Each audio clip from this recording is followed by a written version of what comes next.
Welcome back to another episode of Gay as in Stupid. We're your hosts, Isaac and Erin. This month's topic is about the gay trans experience. First things first, congratulations, Aaron, because he just started testosterone. I did. It was wild. Thank you, Isaac. I am so happy for him. Yowza. I'm so happy.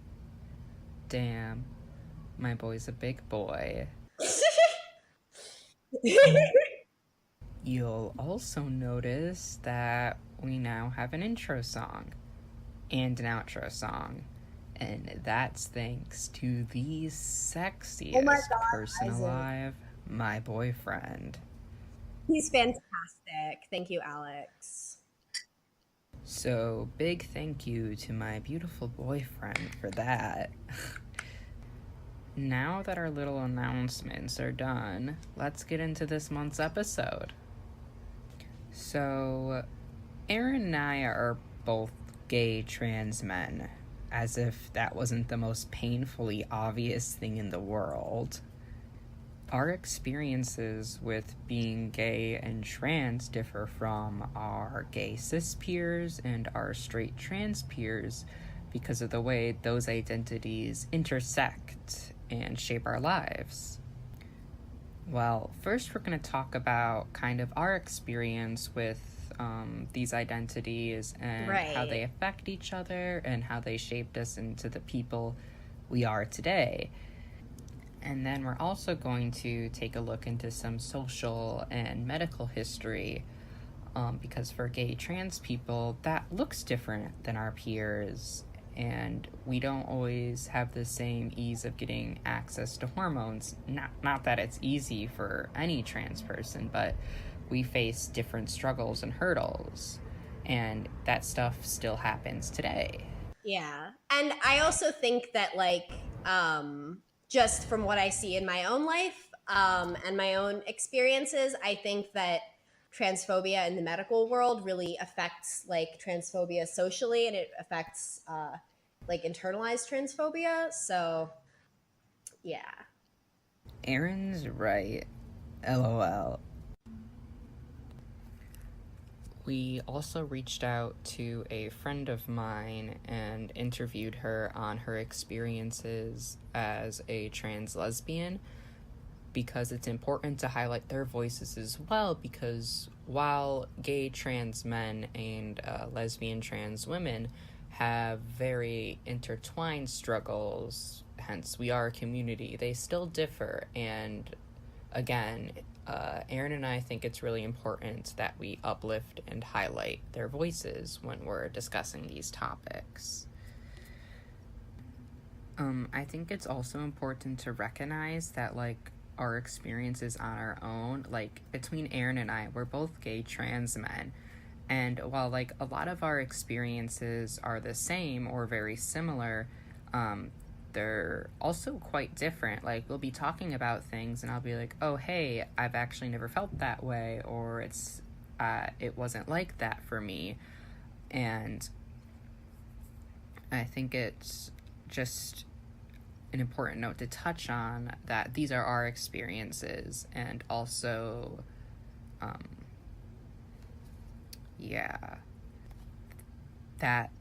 it's important to note that everybody's experiences are not the same. There are common underlining themes that go with these set of experiences.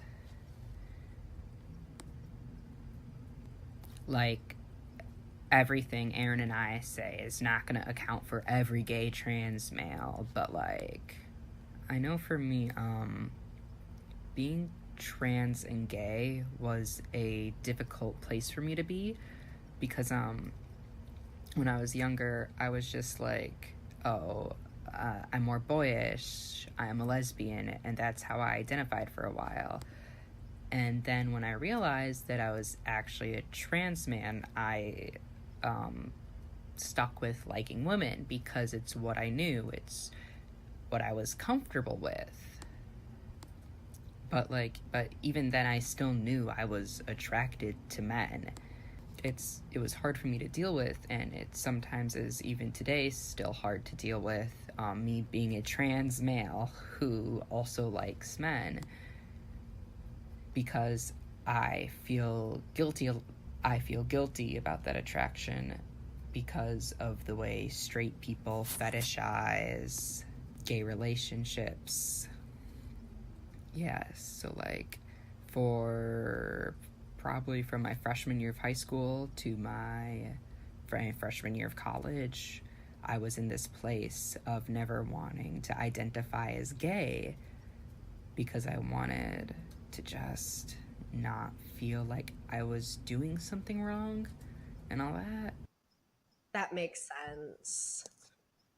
I'm so sorry.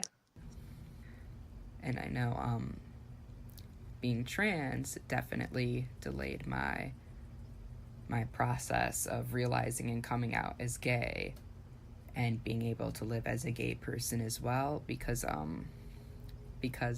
just yeah, the stigma around it. And I think, I don't know, I was always scared of that someone was going to go dig up my middle school past and be like, oh, you were a weird yaoi fangirl. And like, I was 11. We all make mistakes. And I'm 19 now. And then they're going to be like, oh, you're just actually fetishizing gay men because you were like this when you were 11. And yeah. God, I forgot that 11-year-old you was a yaoi. Can you please shut the fuck up? It's okay. I was a horny little 11-year-old, so. You're still a horny bitch now, so what's changed? Fuck, I think my mom listens to this. Too bad. LOL. Okay, so I kind of knew from a young age that I liked guys, and I kind of like, I always say like I had the kind of childhood that like if I'd been a cis guy, like everyone would have been like, oh, you're a little gay boy, aren't you? Which probably would have caused a lot of really like awful problems for me back then. So maybe it's good that that was never like realized, but yeah. And when I started questioning my gender, or I think when I started thinking about my gender more, I really felt like I was like, all the things that make me a girl are just superficial things, like on the outside, like what I played with as a kid and like how I dress and stuff. So, you know, maybe I should have like picked up on that as a sign, but I didn't. And then questioning my gender came out.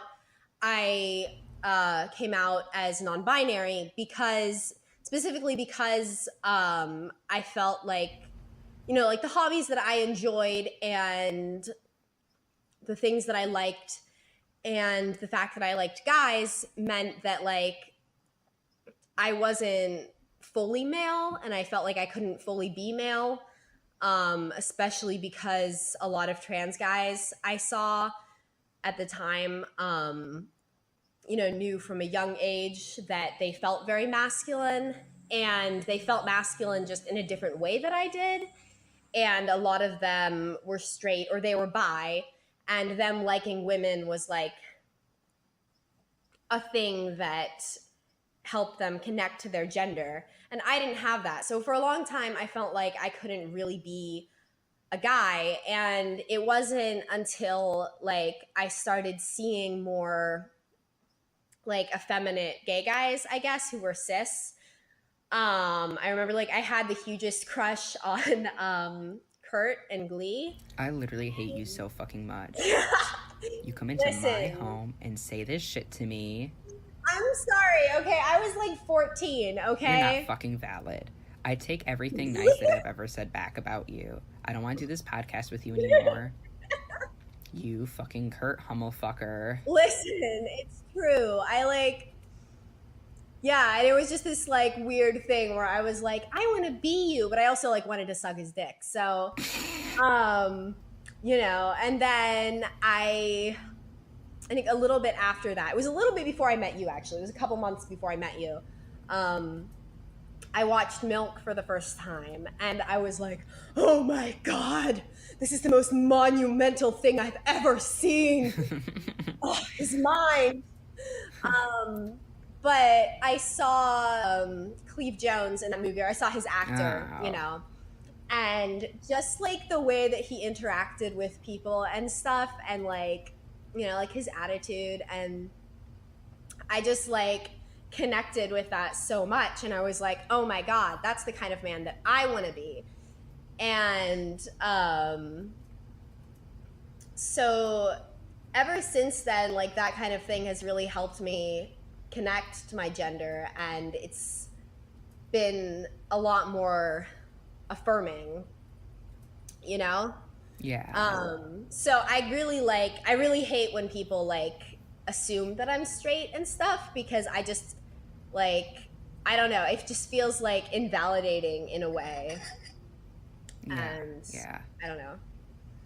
Also, just as a side note, Aaron every fucking day talks about how he wants to fuck the actual Cleve Jones. Stop! He's so hot. He's an old man now, Aaron. That doesn't matter. He's still hot. Anyways, I just wanted to be transparent with that one. But no. But with Aaron, like, his sexuality affected his view of his gender, whereas my gender affected my view of my sexuality. And like, and a lot of mine stemmed from when I originally came out. One of the things my dad said to me was, why do you have to be a boy who likes boys? Yeah. And like, immediately my response was, I like women. And like, he's cool now, he loves my boyfriend, but Better. everyone loves him, he's so good. But that really, not only did I have this like stereotype and stigma around being trans and gay because you're just some fetishistic straight girl, but also like, I didn't want to disappoint my dad by being this laughing stock of a child. Like, I'm still like not overtly masculine, and I still like men and stuff like that. So I didn't want to embarrass him any more than I already had, that I already was, by not being his daughter and transitioning. So like, that was another reason that I just felt like it was better if I just could get on and convince myself that I liked women in some capacity, is just to put other people's minds at ease regarding me and shit. I really like relate to that on some levels also, because I was kind of already like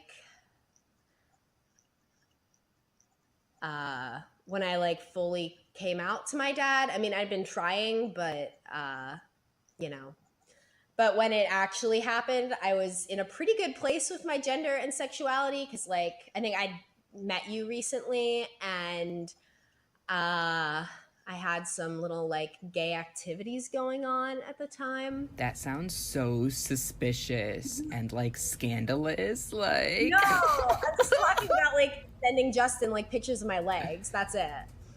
Um, um. Anyway, but when I did that, my father is very homophobic, and I had known that, and I'd been trying to like kind of talk him out of it somehow. And it didn't work. So he said a lot of things to me that I'm not going to repeat because they were very upsetting, and I think that they might be triggering to certain people who are listening to this. But um, it was really like it was really nasty, and it definitely like made me feel a lot more guilty about like being attracted to men, um, beyond just the like, you know, like I'm gay. Like when I actually liked a guy, it made me feel really like crappy about it. So, and it was a lot of it was because I was trans and gay, and it was, you know, so Yeah. Um, Big kin. No. And like, it's just tough. It's a tough intersection to be at because like, this woman in the article that I have here, she says, it was sometime during my first half dozen dates with my girlfriend when I first became conscious of my body as a queer one. And that's like very, I mean, like, you know, I don't think of my body that way because I don't use that word to identify myself. But that sentence really resonates with me because I think that it takes us a long time, a lot of the time, to think of ourselves like that, you know, especially for trans people, since everyone is just so focused on our bodies and like our genitalia all the time. Like it's just everywhere. You can't be trans without being constantly like assaulted with these images and these questions that solely are focused on your body. And I think that that really affects things. It really affects the way that I see myself, I know, in like relationships and stuff and other things. yeah, I definitely get what you're saying. Um, no. And like, that's just like a sliver of like the way that like we have to think about like our bodies, our sexuality, gender, and our bodies combined. And there's just so much more to it. And it would take like a bajillion fucking episodes of this podcast to like really discuss the like. Yeah. I don't think anyone in the world has that kind of energy to sit there and dissect their own like relationship with their gender and sexuality No. because it's just so fucking much. Like, Jesus. It's so much.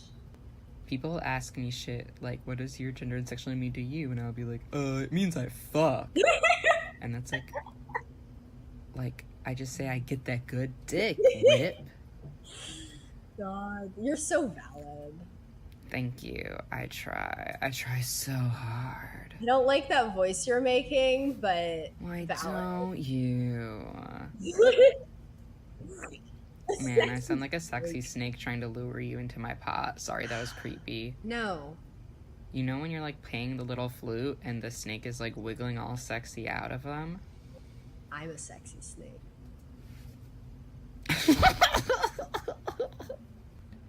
I think that a lot of the way that we perceive our bodies, yeah. I mean, like, it directly stems from like medical transphobia and stuff. Like the way that cis people also think that they have permission to ask about our bodies and to talk about our bodies comes from this. Like, it comes from these cis people, men usually, you know, doing studies and stuff that just have these extreme biases and labeling us in a way that I find very like, I mean, like, you know, like I was looking for stuff for like sources to read while I was talking about this, while we were talking about this.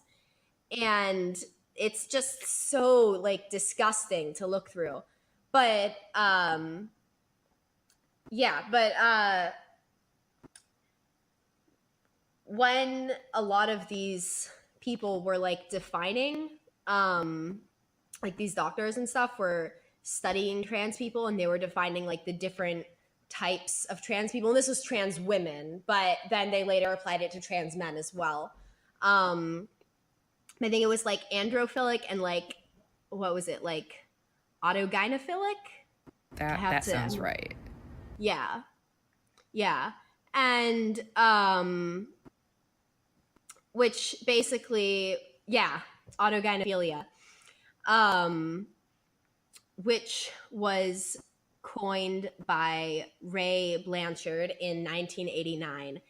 And he created the term to describe the phenomenon of being sexually aroused by the thought or sight of oneself as a woman. He said that for trans women that didn't like dick, this autogynephilia may be a motivating factor in transitioning. So basically, he's saying that trans women that a certain type of trans women want to transition because they're fetishizing vaginas. And like, if you look at like,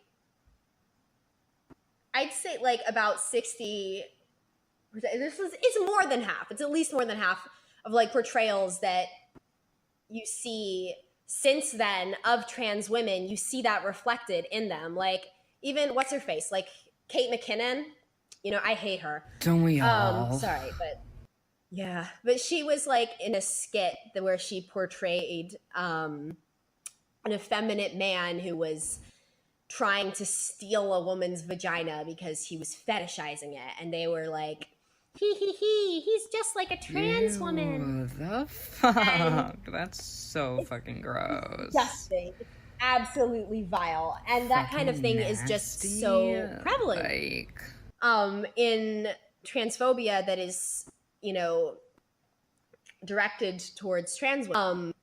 And because of that, this theory of autogynephilia translated into, because of course they were applying that to trans women who were attracted to women. And so it would become like, oh, you're attracted to women. Well, this is just a sexual fetish for you. You're just trying to transition to satisfy a sexual fetish. And you're not really a woman. And they wouldn't allow them hormones. And on the other side, androphilios, that was like, those were categorized as like, oh, these are just effeminate gay men who want to become women so that they can date easier. Which is just so disgusting. I cannot fucking even. Yeah, I'm like just kind of. Yeah. It's so gross. And because of that, they did all these studies, right? And they would do all these studies where they would take like 6 trans women, I think, in one, and they would who were dating women prior to medical transition, and they would give them their hormones and their surgeries and stuff, and then they'd be like, well, now how do you feel? Do you like women now? And they'd be like, no, I'm attracted to men now. And while that can happen during transition, it's also, I believe that studies conducted by medical professionals around transitioning, you know, with trans people, and they take the trans people, and the people that are giving them their hormones are conducting these studies. I'm not being articulate right now, I'm sorry, but I think that stuff like that, you can't get accurate information because like they're just not going to tell you the truth. Like when I went in to get my hormones, I told the doctor that I was gay, and he almost didn't give me my hormones because of it. But every other trans guy that I know who isn't straight that I've talked to about this, who is considering trying to gain access to medical transition, or who has, all say that they've lied or they're going to lie because of shit like this. Like, it's just, you can't get accurate information that way, and they're not really trying to. They're trying to prove an agenda. Yeah, like, I know where I got my hormones. Me being gay wasn't a problem with them because, like, luckily I was just by a really good clinic, but I was worried about everything I did that wasn't completely masculine. So, like, every time, and I still do this, but whenever I go in for, like, an appointment, I'll always make sure I don't have my nail polish on, make sure that I'm wearing something a bit more loose-fitting. I'll, like, lower my voice even more than my testosterone makes it seem like, because a lot of the time my voice will just go higher when I get excited, because that's just the way I talk and like to talk. And like, I'll make sure that I'm talking like this, even though this hurts and sounds awful. Right. But like, I just don't want them to perceive me as like effeminate, because I'm nervous they're gonna be like, actually, no more hormones for you. You're just a straight girl Right. who's trying to like lie and shit like that. And like, this is a bit off topic relating to transitioning medically and the biases in that institution, but I know that in one of my courses for this semester, we were talking about how when Europeaners came over to the Americas and they came across native tribes that did not have the same ideas of gender and sexuality as they did. They had members of those tribes that were presenting more feminine or more masculine and stuff like that. It's what a lot of natives would call two-spirit now, but back then they didn't have that word for it. And like, two-spirit individuals who were presenting more femininely and they were in relationships with the same sex, they were exclusively like called I can't remember the exact word because I don't speak French, but the Europeaners would call them the French word for male prostitutes. Ooh. And so like, we can even go back to as far as then, to where a lot of this stigma for like individuals who are not cis and are with same gender partners goes all the way back to colonial times and how we regarded natives and stuff like that. Yeah. Which has had lasting effects not only on the overall institution of gender, but like also individually at tribes. Colonialism fucked up their perception of gender as well. Yeah, no, I totally agree. And I think that like a lot of this stuff, like whenever I'm studying LGBT history and I see like these stigmas and these prejudices, a lot of it just feels just shockingly familiar to things that I encounter daily in my own life. It feels like very modern when it shouldn't. I don't know. It's very disconcerting. There's also, back on the topic of medical transitioning and like these transphobic theories and stuff. I want to mention there was this guy, J. Michael Bailey, and he was a sexologist. Yeah, the fucking sexologists. And this what I'm talking about, what I'm going to talk about would be, I think, like, I don't have an exact date, but it would be like 1999 to 2003. Because that's where the study I'm quoting it comes from. And he was backing up Ray Blanchard's theory about autogynephilia. And he calls it a revolutionary contribution to sex research. And he says this is how he describes trans women, basically. He says, the two types of transsexuals who begin life as males are called homosexual and autogynephilic. Once understood, these names are appropriate. So he describes what I was saying. He's saying, like, he says homosexual male to female transsexuals are extremely feminine gay men, and autogynephilic transsexuals are men erotically obsessed with the image of themselves as women. Anyway, he is not alive anymore because I gutted him with a plastic spoon. I'm gonna fucking skin him. So then when a trans woman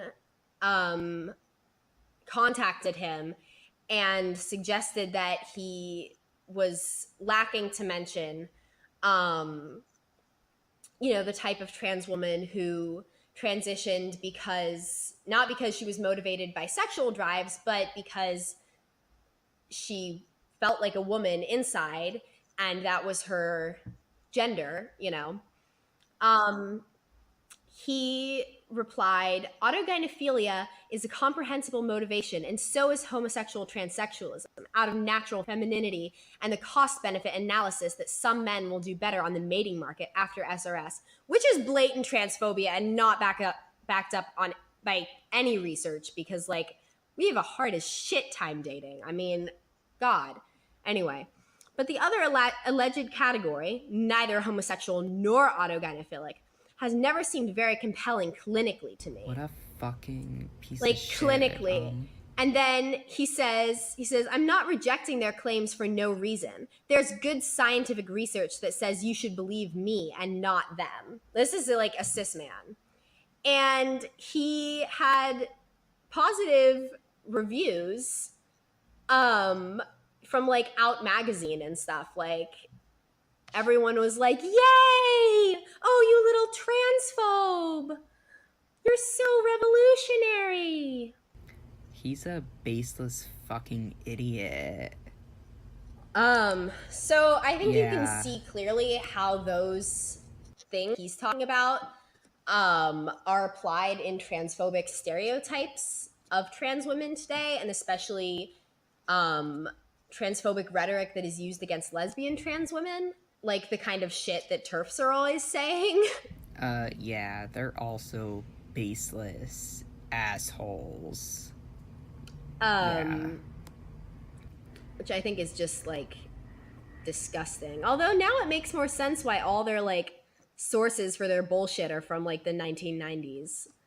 At the time that those terms were coined, they were just applied to trans women, but eventually as trans men started to gain more visibility, they applied them to trans men as well, because why not just reach the scope of transphobia all the way around? Just cover everything. They also, in a lot of this stuff that I found in my research, and it's from like 1970s to 1990s, it's ridiculous. And they refer to basically straight trans people as homosexual and gay trans people as heterosexual, which, like, for me personally, given my experiences, was just like nausea inducing to read just in itself, because like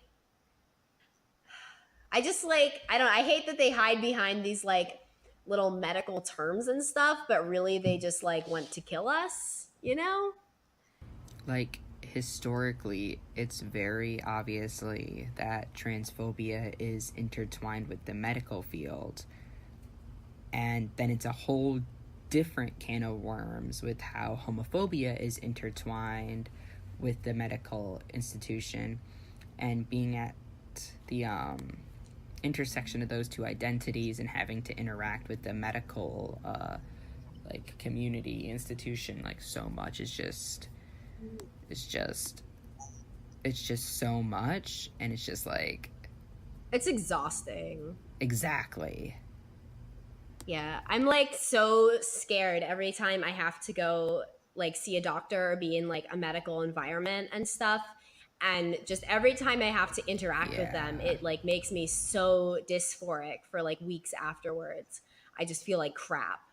In the medical world, when they started talking about trans men, they thought that trans men were exclusively attracted to women, and they thought that they were exclusively attracted to straight women, a lot of them. This dude, Stoller, in 1972, he said, female transsexualism, that's what they called it. They said, female transsexualism strikes me as a form of homosexuality more than a distinct condition. And like, that sounds very familiar to me. Like, yikes. I mean, how, like, I know so many trans guys who spend like 90% of the time trying to like prove to people that they aren't lesbians, Like, I mean, I don't personally do that just because I am spiteful little man, and I'm kind of more of the like go fuck yourself variety. So I don't get invited to things, but it's like a really deep like internal struggle as well as outwardly. Um and since then, like once that idea had been formed, a lot of the writing about trans men and a lot of the portrayals of them when we were portrayed in any form of media were as being exclusively attracted to women. And when Lou Sullivan, who was a gay trans man and an activist, it was like 1980s, he wrote, they have a lot of his diaries, and he wrote, "What I really want is a sexual relationship with a gay man as a gay man. One clinic told me that I could not possibly live as a gay man since gay men were primarily interested in large penises and were not sexually aroused when shown photos of female to male surgeries." And after that, this isn't like exclusively relevant, but I think it's cool. But after that, he founded the organization FTM International, and he did access medical transition and was the first like widely visible gay trans man in like Western history. So I think that's pretty badass. But yeah, but they like really said that shit to him. And I honestly find that like that kind of rhetoric and stuff is still very like prevalent just everywhere. Like anytime I tell someone that I'm a gay man and they're just like, what the fuck? Yeah, I definitely agree with you right there that is a 100% prevalent rhetoric. Yeah, she fucked up.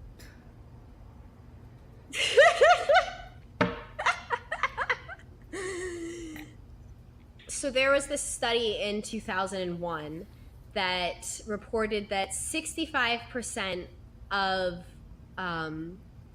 FTM participants identified either as lesbian gay, homosexual gay, or bisexual, and only 30% of trans women did.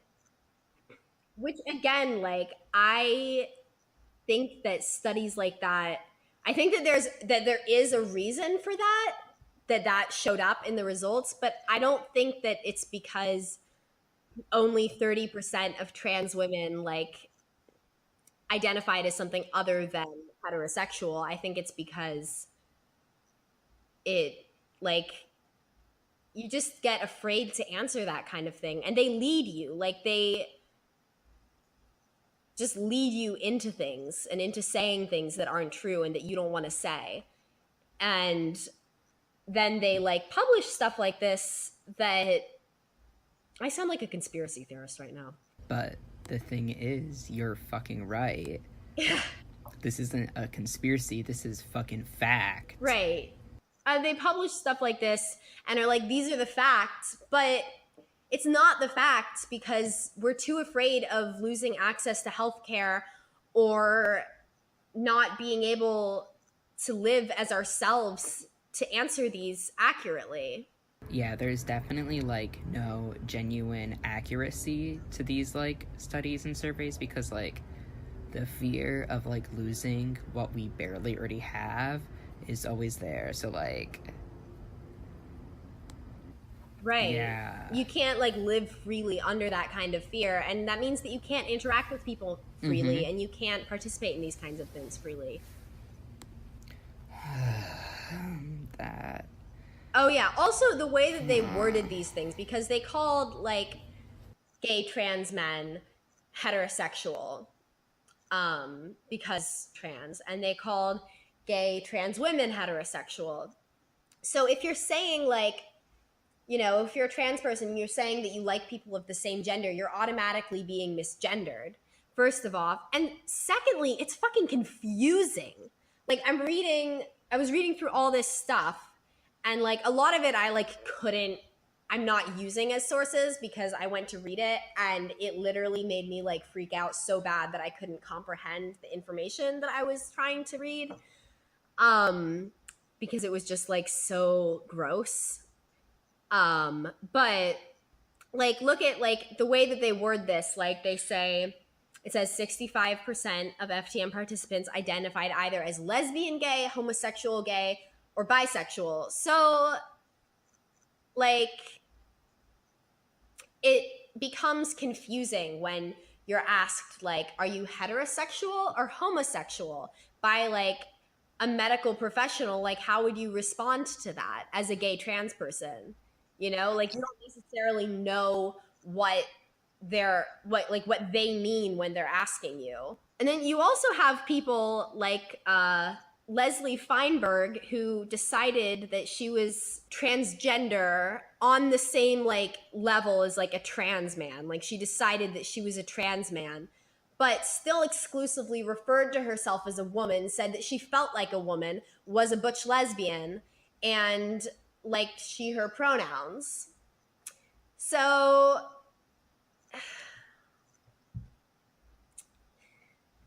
yeah. Sorry. I just had to bring that up because I've been like stewing over that all week. And So, probably everyone is sick of hearing me and Erin's experiences and our humble onions and the cold hard facts. We reached out to my friend Marcy and interviewed her about her experience as a trans lesbian. So, Marcy gave us the most wonderful and articulate answers to all of our questions. So, on the Tumblr post for this month's episode, we are going to have a transcript of her whole interview if you would like to see all the questions we asked her and all of her answers in full. So, keep an eye out for that. So, Marcy identifies as a trans woman and a lesbian. Marcy feels that within the community, trans women who love women are steadily becoming more accepted as they start to speak up about their lives and experiences. And even though there are some cis women who love women who have kind of like active or passive transphobic beliefs, she thinks that they are in the minority of the community.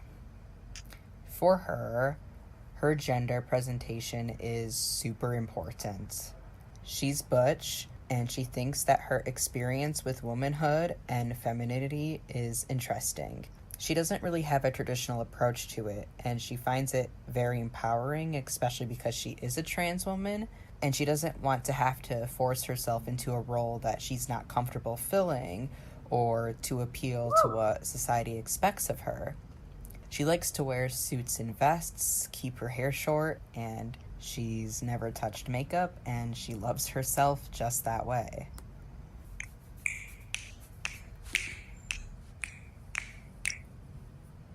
snaps for Marcy.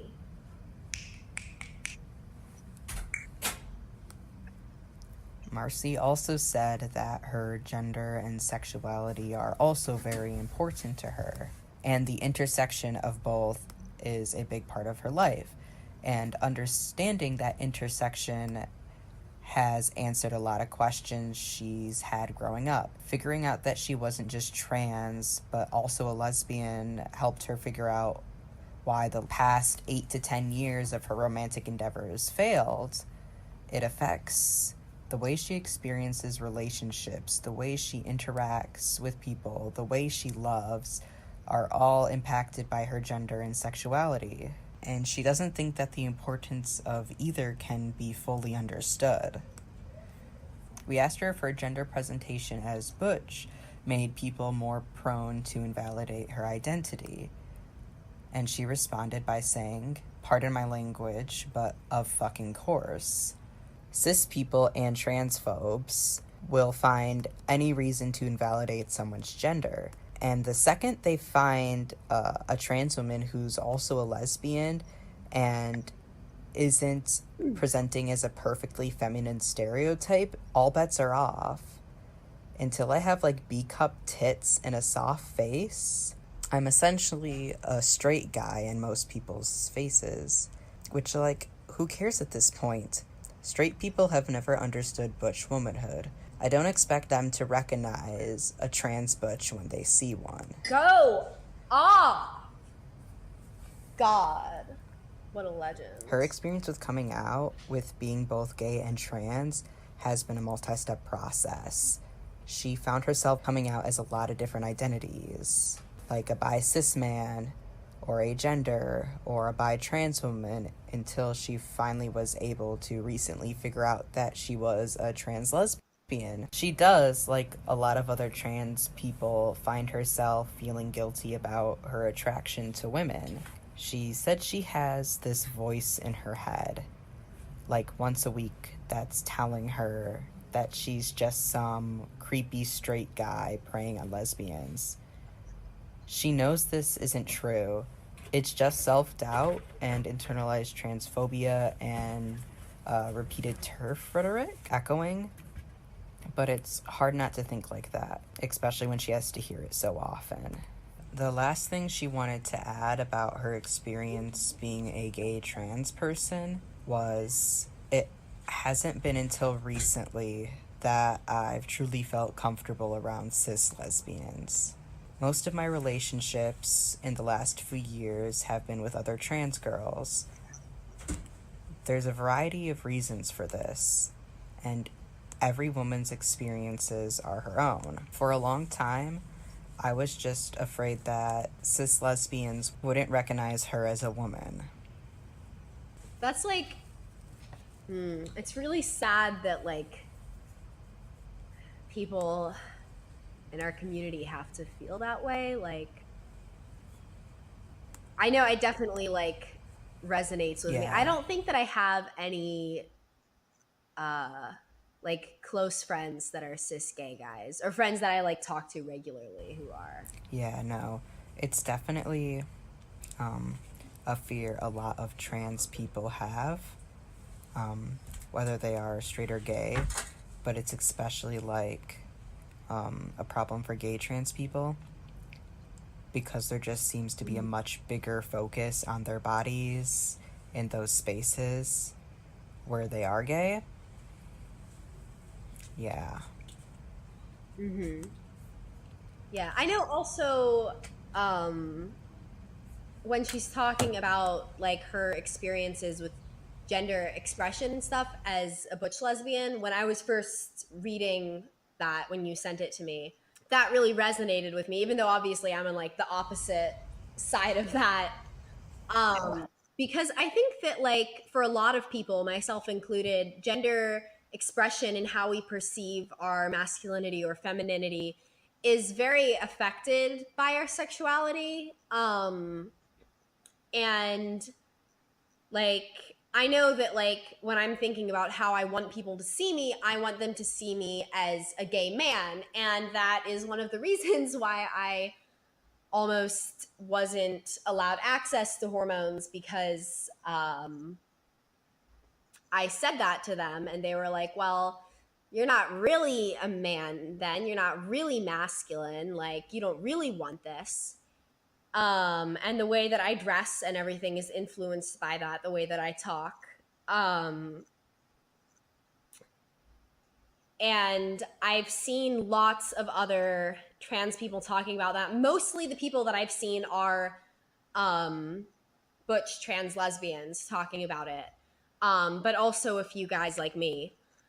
And I think that like it's something that people really need to think about more, that cis people really need to think about more, because like we're here, you know, we exist and we deserve to be respected as who we are. God. Big fucking kin mood worm. It's definitely something that I think is an overlooked problem that gets hidden by a lot of other things that the trans community has to deal with. Just like with overall transphobia, there's a different way that gay trans people experience it because of our gay identities. Yeah. Especially if we don't express ourselves in the way cis people want us to express our genders. Yeah. And then also like homophobia within the trans community. Like I've met a lot of straight trans guys specifically who have been very sketchy to me because I am gay, or just in trans spaces, especially in trans spaces that are predominantly trans masculine. The expectation there is that if you are trans masc, for you to like women. And I think it's the same expectation that cis gay men have to deal with. Like, oh, you're not like a real man if you don't like girls. Real men like girls. But I think for trans men, there's the underlying medical stigma that has influenced so much of how our society perceives trans people and how we perceive ourselves. And I think we don't even realize it necessarily because it affects us even if we aren't seeking out medical transition. But um, a lot of this stuff that they talk about with trans men is stuff that like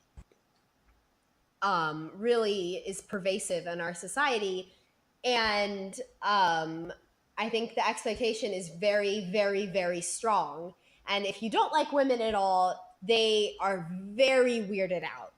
Like every straight trans person I have met has been at least a little bit weirded out that I'm not straight.